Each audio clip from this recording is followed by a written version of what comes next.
आज इस महत्वपूर्ण मुद्दे पे लोगों की बात सुनने के लिए मुझे बेहद खुशी है कि देश के माननीय प्रधानमंत्री श्री नरेंद्र मोदी जी हमारे बीच में मौजूद हैं।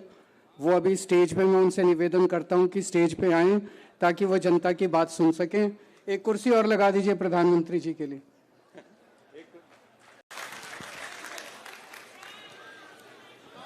फ्रेंड्स, भारत माता की, भारत माता की।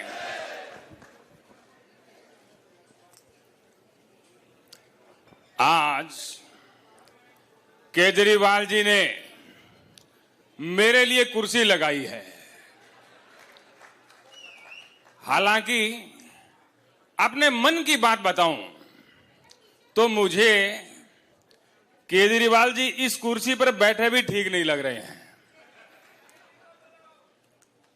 ये कुर्सी केजरीवाल जी, ये मुझे थोड़ा पीड़ा होती है ये देख करके।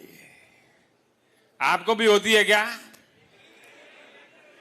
ये E20 के आज समर्थन में जो देशवासी इकट्ठा हुए हैं, मैं इस आपके समर्थन को तहे दिल से स्वीकार करता हूं। ये क्या समर्थन में नहीं आए हैं क्या? ये खिलाफ आए हैं? खिलाफ आए हैं, खिलाफ। मुझे ही गलत जानकारी मिली होगी जी। लेकिन मैं आपको बताता हूं जी, अभी आरोप लगते हैं कि ये E20 देश के लिए ये फायदेमंद नहीं है। हम पर आरोप लगते रहते हैं।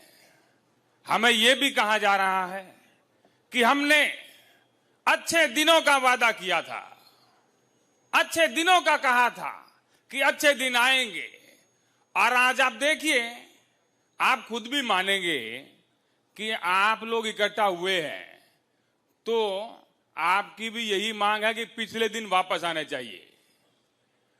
तो मुझे जरा बताइए, अभी 5-6 महीने पहले अच्छे दिन थे कि नहीं थे? थे कि नहीं थे? आप लोग किसकी मांग करने आए हैं जी?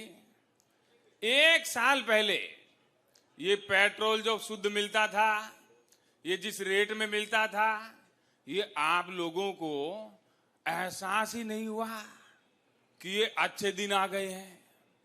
और आज आप देखिए, हमने आपकी आंखें खोलने के लिए E20 लेकर के आए और पेट्रोल का रेट बढ़ाया, तो आपको अब वो अच्छे दिन नजर आने लगे हैं। इसी प्रकार से देश हित के लिए हम कार्य करते रहेंगे। और जिस प्रकार से E20 आया है, हमारा सपना है 2047 लाने का, 2047 का भारत लाने का। और जिस प्रकार से E20 लगा हुआ है, हम 2047 को 2040 में ही लेके आ जाएंगे, मेरा यह वादा है। भारत माता की। प्रधानमंत्री जी, लोग आपसे 2-3 प्रश्न पूछना चाहते हैं। कल रात को आपका एक वीडियो आया था, आप बड़े दुखी, ऐसे लगा बस रो देंगे आप क्या था उस? देखिए, आपकी बात सही है। अगर चुनाव होते ना तो मैं रो देता।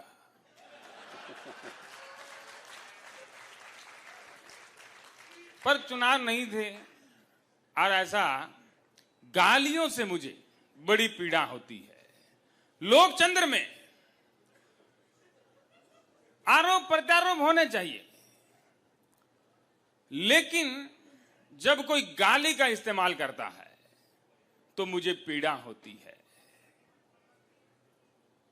आप लोगों को भी पता नहीं, जब हमारे समर्थक आपको गाली देते हैं तो पीड़ा होती है कि नहीं होती है? वो भले ही आपको पीड़ा हो, लेकिन वो गाली देश हित में होती है।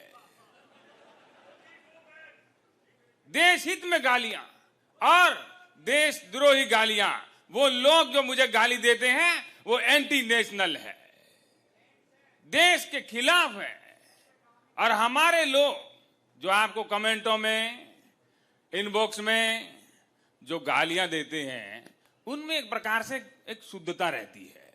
तो मोदी जी, ये जो उस दिन जंतर मंतर पे आपने 20 जुलाई को लोगों को डंडे मरवाए, टीयर गैस छोड़े, लोगों के सर फूट गए, पैर टूट गए, तो उसके लेके आपको पीड़ा नहीं हुई?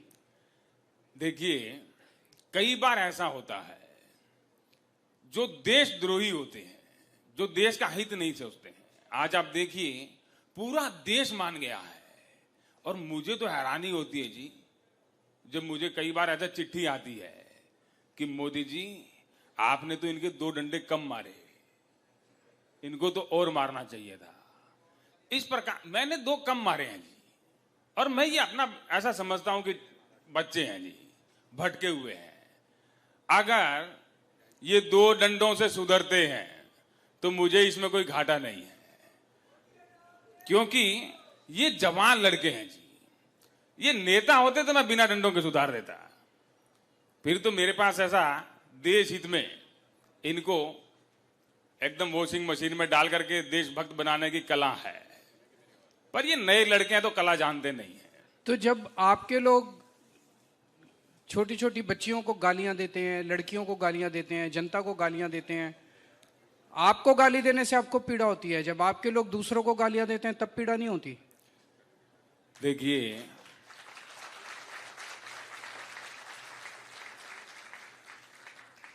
कई बार देश के हित में कई कठिन कदम उठाने पड़ते हैं, और मैंने ऐसा देखा नहीं है जी। वो आप लोगों ने देखा होगा, आपको गाली मिलती है, मैं तो तभी देखता हूं जब मुझे मिलती है। और ये एंटी नेशनल कौन है? आप जिसको मर्जी एंटी नेशनल बोल देते हैं, कौन होते हैं एंटी नेशनल? ये जो रोड़ा बन रहे हैं जी, ये देश का विकास जो हो रहा है, उसमें जो भी रोड़ा बनेगा, उसमें जो भी रुकावट बनेगा, वो देश के खिलाफ है और एंटी नेशनल है कि नहीं है? है कि नहीं है? अभी मैं आपको 10-10, 15-15 हजार ऐसे दे दूं, एंटी नेशनल है कि नहीं है?